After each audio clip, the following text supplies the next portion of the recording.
Hello and welcome our blood viewers to RTD's News English Edition. As usual, we bring to you the major and top highlights of tonight.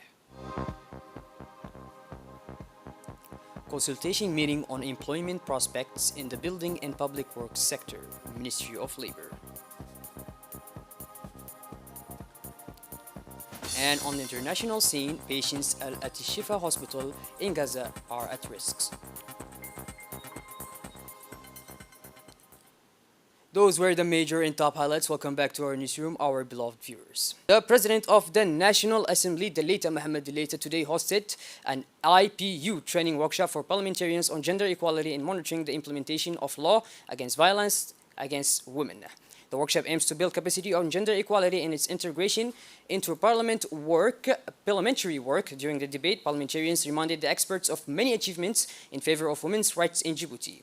In terms of women's rights, Djibouti is well advanced and continues to make great strides forward.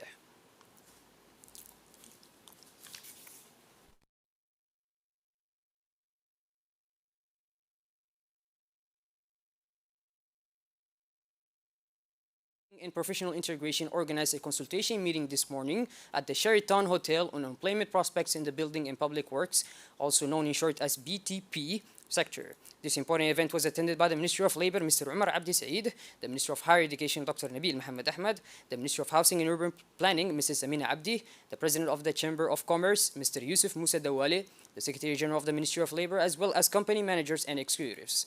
The construction sector plays a central role in Djibouti's economy, contributing significantly to economic growth, job creation, and the development of essential infrastructure. This consultative meeting will provide an opportunity for a constructive and fruitful exchange on the challenges and prospects for work, skills, and training in the construction sector. The aim of the meeting is to identify the main recommendations from employers in the building and civil engineering sector on their priorities in terms of skills and profiles of their recruitment plans over the medium and long term.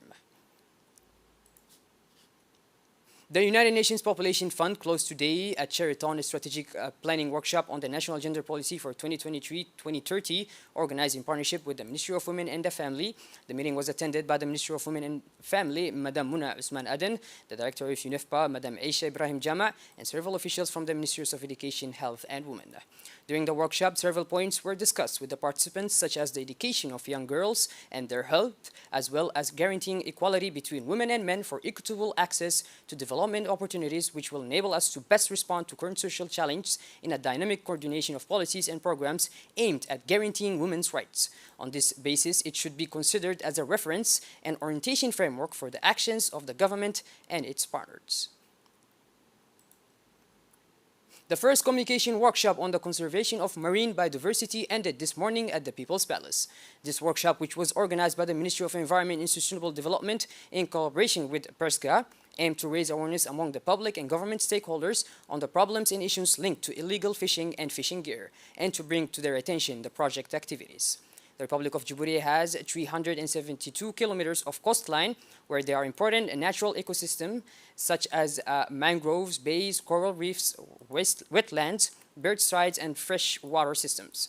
The workshop brought together the PERSGA project team and national project stakeholders in the Republic of Djibouti, including national institutions, MPA managers, fishermen's associations, eco guards, as well as key experts and national project consultants.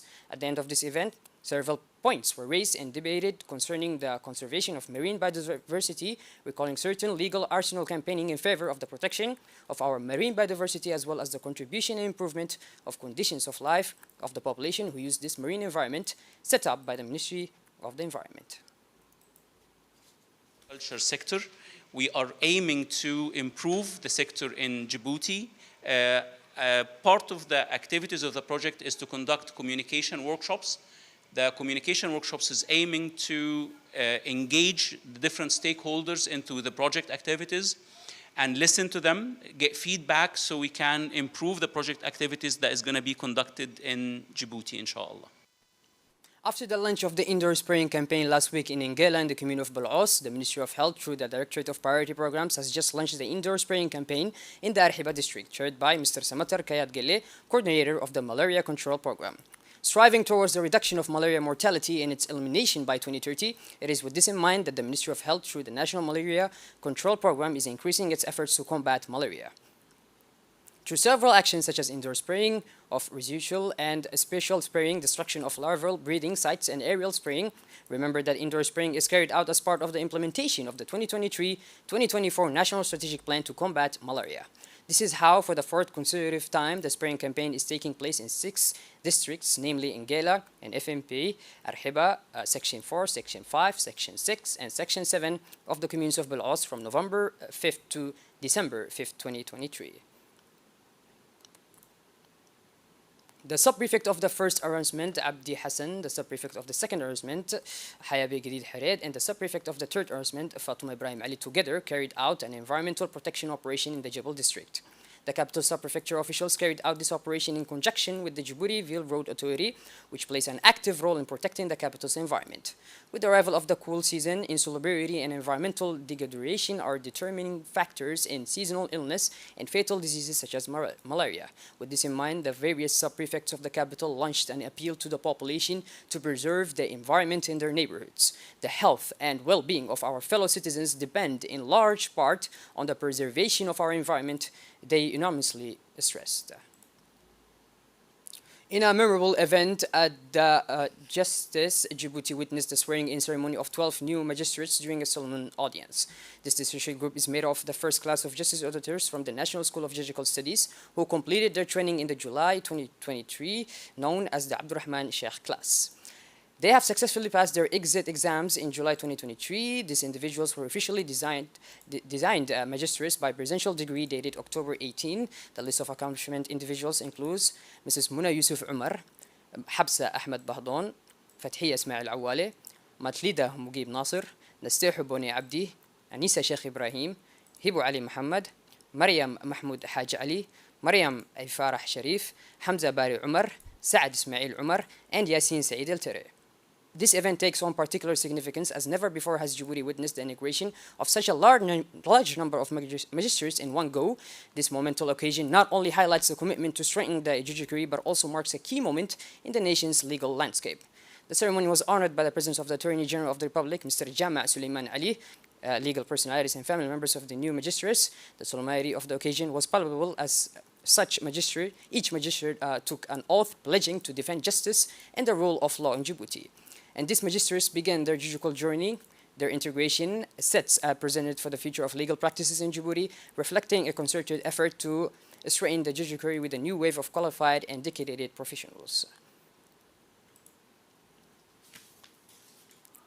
The BDCA and DMP Managing Director, Mr. Jama' Ibrahim Darar, and his colleagues took part in the Conference of Maritime and Logistics Integration in Africa and the Blue Economy held in Mombasa, Kenya this weekend.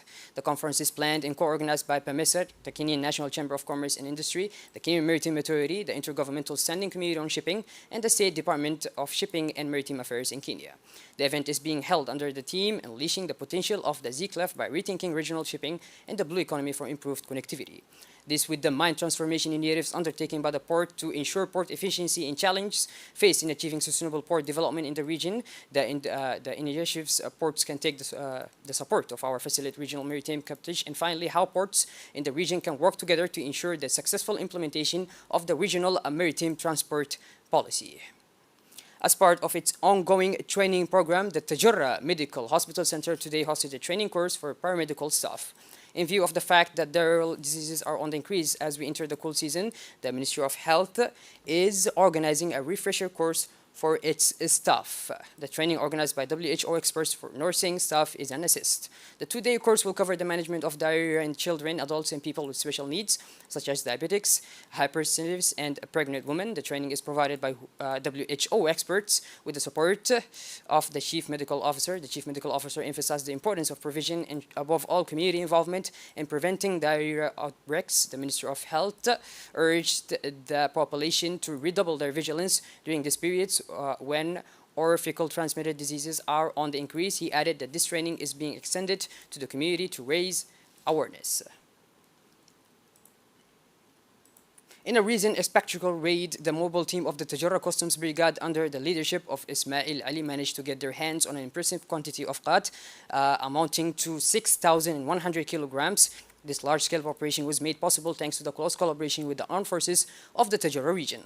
Customs officers seized the smugglers' means of transport, demonstrating unwavering determination in the fight against illicit activities. However, despite the significant victory, the smugglers managed to flee, leaving their precious cargo behind. This record seizure demonstrates the effectiveness of local authorities in combating the illicit trade of prohibited substance. That highlights the importance of interagency collaboration to ensure security and stability in the region of Tajarrah. And last but not least, members of the Customs of Brigas working closely with the Ali Sibih Regional Police Detachment intercepted a large consignment of cannabis from Ethiopia at the Galili border yesterday. The total weight of the goods seized yesterday was estimated at 2 kilograms of cannabis weed. In accordance with standard procedure, the quantity was forwarded to the Customs of Brigade and destroyed on the spot in the presence of the head of Ali Sibih Customs, Muhammad Mu'min Hassan. Given the seriousness of the fact, the people involved in this case have been taken into custody and will be brought before the courts to answer for their actions. Shifting gears towards the international scene now, international failure to bring relief to Gaza's hospitals crowded with thousands of wounded and civilians. The Israeli army continues its crusade of strikes, this time on Al-Shifa hospital in Gaza City, the territory's largest. Several correspondents reported. These new Israeli strikes have condemned the hospital, leaving it without electricity. The hospital's last generator broke down, killing around 100 patients. Well, by this, our blood viewers, we finally conclude this edition. Thank you for being with us, and make sure to tune in later for more. Have a wonderful evening. Take care.